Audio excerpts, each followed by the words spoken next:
ये तो ब्रजभूषण सिंह नहीं, इसके गुर्गे, इसके चमचे चेले चपाटे में न जाने कितनी स्त्रियों का बलात्कार करते हैं, कितनी बहन बेटियों का बलात्कार करते होंगे।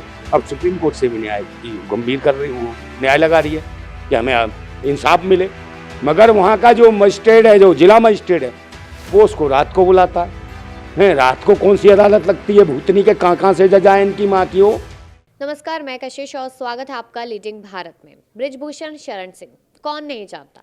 अब देखा जाए यहाँ पर दिल्ली का जंतर मंतर, जो पहलवान यहाँ पर बैठे हुए थे और किस तरीके से न्याय की मांग की जा रही थी, लेकिन वो आखिरी दिन सबको अच्छे से याद है जब किस तरीके से दिल्ली पुलिस उन्हें घसीट रही थी, वो दिन सबको याद है। लेकिन अब देखा जाए यहाँ पर जब संजय सिंह को अध्यक्ष बना दिया गया, लेकिन अब यहाँ पर WFI का वो बयान, उनका ऑर्डर कह लीजिए कि उनको पद से निष्कासित कर दिया गया। उसके बाद ब्रिजभूषण शरण सिंह को कहीं ना कहीं एक बड़ा झटका लगता नजर आया और माना ये जा रहा है कि अब यहाँ पर कहीं ना कहीं न्याय मिलता नजर आएगा पहलवानों को।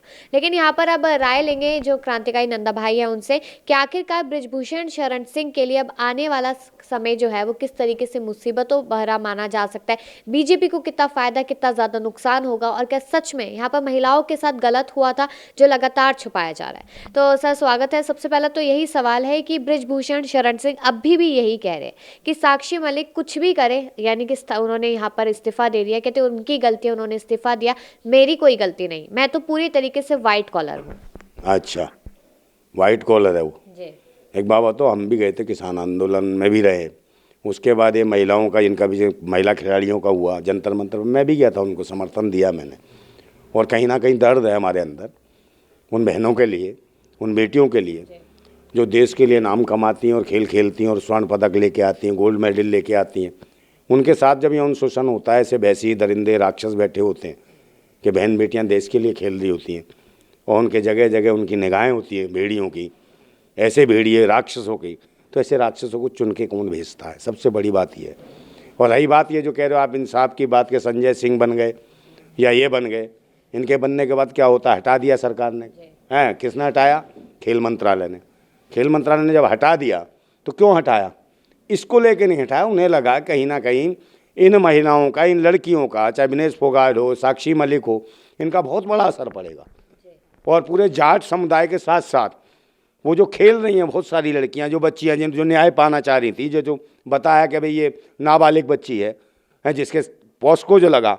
और सबसे बड़ी मजाक तो जब बनी जब देश का जो सुप्रीम कोर्ट का जो मुख्य न्यायाधीश होता है वो FIR दर्ज करता है ब्रजभूषण सिंह के खिलाफ, और उसके बावजूद भी इन बच्चियों को, इन महिलाओं को, इन खिलाड़ियों को न्याय नहीं मिलता। तब सबसे बड़ी शर्मनाक हार वाली बात होती है कि लगता है कि भारत की जब इतनी विशेष रूप से ये महिला बेटियां जो खिलाड़ी हैं, जब इनको न्याय नहीं मिल रहा तो देश की आम महिलाओं के साथ क्या घटित होता होगा इस देश के अंदर, और किस प्रकार से।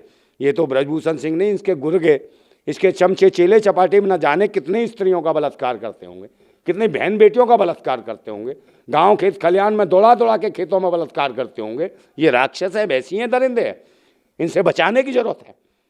तो देश को जैसे अब ये लगाओ, अब उत्तर प्रदेश में देखो, अर्पिता साहू को देख लो, जो सिविल जज थी बेचारी, है वो बेचारी गुहार लगाती रही। 6 महीने पहले उसने अर्जी करी, कहाँ? इलाहाबाद हाई कोर्ट में कोई सुनवाई नहीं हुई।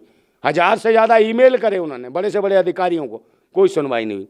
अब सुप्रीम कोर्ट से भी न्याय की गंभीर कर रही, वो न्याय लगा रही है कि हमें इंसाफ मिले, मगर वहाँ का जो मजिस्ट्रेट है, जो जिला मजिस्ट्रेट है, वो उसको रात को बुलाता है। रात को कौन सी अदालत लगती है? भूतनी के कहाँ से जज आए इनकी माँ की हो।